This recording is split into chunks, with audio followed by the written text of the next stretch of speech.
YouTube, what it do? It's your boy Pino checking in. Yeah, I'm right now getting unloaded. I'm out here in Mississippi.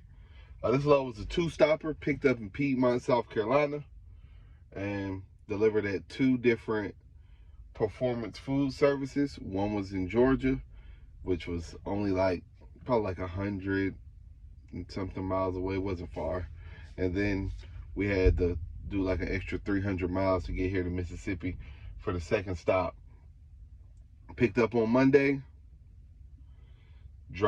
first stop dropped on Tuesday, second stop dropped today, Wednesday. Smooth though. Smooth, should be unloaded fairly soon, but man, it feels good to be back in control, booking my own freight and doing all of that. It's nice. It's nice to go ahead and do everything. But over here at Cloud, man, I swear it's pretty simple. The Cloud load board really simplifies things with it. The way it has everything set up is very driver friendly. But then even the fact that you can go outside of the Cloud load board and you can book with brokers off DAT board, whatever, and you can set it up where you'll get them to send a rate confirmation to Cloud, and then you'll have to do something on the app. I'll show it one time, and pretty soon, just not right now, where you just add the load and just pick that you added it from an external load board, and then bam, you put in all the information, they line it up with the rate confirmation, they approve it, and you'll have that load right there as well. So yeah, man, it's too simple. From their load board to which the most convenient part is the instant book, of course, and that's what like Uber Freights. You get some instant books with C.H. Robinson. There's some instant books with J.B. Hunt. Like the load I'm currently on is a J.B. Hunt run, and it was an instant book because I had to go pick up the trailer because I started with CloudTrucks on Monday. So I had to go pick up the trailer on Monday. Like, that's when I started running. I had everything official last week, probably Thursday. I had everything done. Everything was official. We was good to go. But I wasn't ready to start running until Monday. Drove to Charlotte, grabbed the trailer, bam, checked it out. Everything was good. Grabbed the load in Piedmont, South Carolina. Drove down about 100 miles. It's about around that range. Drove down, grabbed it,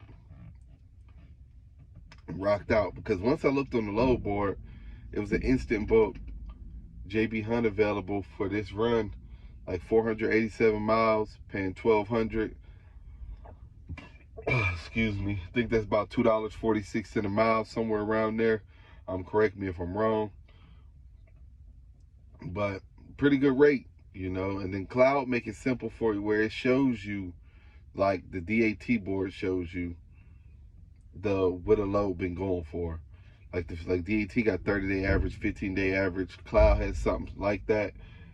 But with Cloud, definitely it does it like the same way where it shows you the low end of what people have been getting it for and the high end of what people have been getting that load for in that lane. So it gives you a little negotiating power, man, because sometimes the loads will pop up there and you think it's a decent rate, but it's not a decent rate based on what it's been paying. It just all depends on where it's going and all of those things, and you just gotta use the tools to your advantage. But man, it's been pretty smooth there. This is my first load I'm completing today, picking up my second load. It's actually no deadhead, for us, half a mile down the road, same city pickup. I'll pick that up as soon as I'm done with this. Gotta take that to Colorado. I got that one for, it's 1,100 miles. Cause basically no deadhead, so no need to add that. So 1,100 miles total, and it's gonna pay me $3,000. Try to get a little more, but broker kind of wasn't trying to budge. But 3 worked for me and what I was trying to accomplish, so it's fine. Of course, the Denver market is a little tough. I already got my load out of Denver though as well. That rate isn't, it's Denver, so you know, I knew what I was signing up for. But compared to what people are getting for the same lane that I'm going to run, at a pretty decent rate. I don't remember what it was at this very moment. I'll go over it probably in my next video. But first load, JB Hunt, it's pretty smooth, man. You know, they pay the lumper fee, everything. It's cool. So I just wanted to come on here and say a little update, and this ain't a bad place to be. You know, this is like, it's like the perfect combination of freedom and not having to do everything. And the reason I say that is because I can book all my own loads. I can call the brokers on my own. You know, I can do everything. Also, they have a feature where I can be interested in the load that's on Cloud's load board, and instead of me wanting to go back and forth and negotiate with the broker, could be because I want to go to sleep, I'm at home, I got something to do, could be for whatever reason, man, you can click and allow Cloud to negotiate for you. You can tell Cloud what your bare minimum you'll accept it for, and you can tell them what you want for it, and you can tell them the bare minimum you'll accept it for, and Cloud will negotiate on your behalf. They'll let you know the offer, the final offer the broker came back with. Sometimes it might be your bare minimum, sometimes it might be what you want, and sometimes it'll be lower than that. And you decide from that point, do you want it or not? Then you go from there. So I feel like at the end of the day, you can't complain. Sorry, that's why I was calling. Can't complain, man, when a company simplifies things. Like, you on your own, man, but you still got the support system here. So of course it's still early. I still got a lot more to learn, but I'm liking what I'm seeing so far.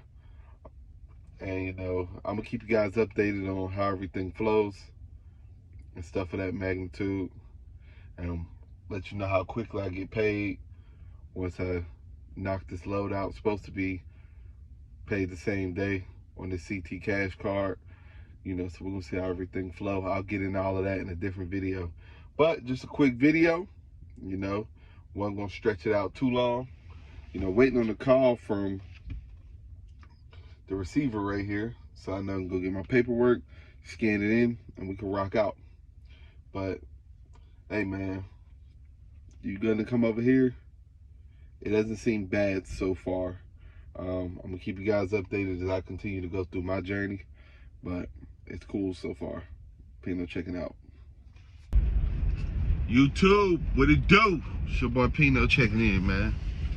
All right, quick update. So, you know, I was in the dock, like I was saying earlier. I'm in Mississippi, so I'm there getting unloaded, thinking everything's smooth. I was about to grab my load, go up to Denver, but that's where everything went wrong. What ended up happening was there was an overage on the freight, so that delivery I was at the moment, they left the stuff on my trailer, which just sent everything into a spiral effect. Because first off, they kept me there, man. They didn't have to unload half a trailer, and they kept me there for 4 hours. 4 hours, bro. I was blowed. Appointment was 11 a.m. I didn't get up out of there until everything was done. Had to pay the lumper, all of that, about 3:30. My following appointment was for 4 p.m. So I just didn't have enough time to get everything situated, because once I told JB Hunt what was going on, the shipper whose freight it was, they didn't want me to take the stuff off and toss it or anything. They wanted me to take that stuff somewhere. So we had to work on getting it, get me somewhere to take it. Finally got it situated the next day. So I lost my load from Mississippi to Colorado. Got it situated the next day. I took it to an XPO and dropped it off there. Then I got a load from Tennessee, because I drive 50 miles up to Memphis to the XPO. So I had a load from Tennessee where I had to deadhead about 100 miles, I believe. And it's a 4-stopper. And it was coming to Finals in Rochester, New York. So first stop was in West Virginia. Second stop is in Virginia, Stewart's Draft. Third stop, Philly. Fourth and final stop, Rochester. So we knock all those out, but yeah, man, it sucked, you know, because everything was just such an inconvenience. Like, that whole thing blowed me. I mean, eventually, once I got it all situated, got layover pay. Got layover pay coming, and I got some extra money for those miles I drove up. But man, it was just an inconvenience, losing my load, just messing up my week. And sometimes you just gotta bounce back. So it's just more so everything didn't flow. I had to bounce back, and I'm good though. You know, everything's still working itself out, and you know that is what it is. But I just want to give a quick update. Wasn't able to grab my load going to Colorado. That was my banger too, man. I wanted that guy, but ended up getting stuck with this one. I think it's like door frames or something like that. Not too heavy, simple load, but I don't like when things fall apart and you gotta rebuild your schedule and you rushing and you really trying to get everything done. And you know that's me trying to get everything done on Thursday, and it's just loads coming off the board, and it's, you know, the brokers try to squeeze you with some of the rates and stuff like that. But I feel like I've got a fairly decent rate, so I'm alright, man. You know, I always like to stay above the 220, 230 range. You know, I can do pretty alright in that range, but usually I try to get a little above that if I can always help it. I really don't bother in the dollar a mile range for anything. If it pays $1 something, I'm chilling. It even pays $2 even. Sometimes I'm chilling. You know, it just all depends on what I gotta get done. But a quick update on that, and you know, I'll check back in with you guys soon on this run. And I got a complaint to make about it. And we'll get into it though. All right, Pino checking out.